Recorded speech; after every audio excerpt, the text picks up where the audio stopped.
Welcome to Let Me Fix This. Enjoy the video. You're signed in, so start by defining intent. What will this image be used for and why that matters? Next, pick an aspect ratio like 1:1 or 16:9.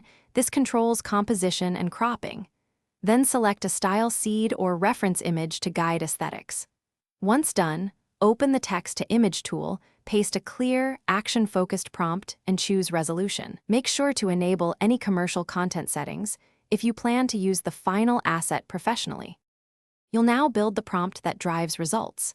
Start with the subject and a single strong verb, then add style cues, for example, cinematic lighting, modern vector, or photorealistic macro. Include camera and lens notes if needed to control depth and bokeh. Use negative prompts to exclude unwanted elements. After that, adjust generation settings, set iterations for refinement, and the creativity slider for variation. Once configured, run a quick 1-2 pass test to preview what the model produced. You'll refine by choosing the best sample and using edit tools like InPaint to fix details, crop to perfect framing, and basic color correction to match your palette. Once satisfied, export as PNG or JPG, or choose layered PSD for further Photoshop work.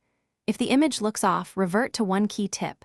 Adjust prompt specificity, add or remove adjectives, change the seed, or increase iterations for clearer results. Finally, save versions so you can compare and undo as needed. Thanks for watching. If you found this helpful, don't forget to like and subscribe.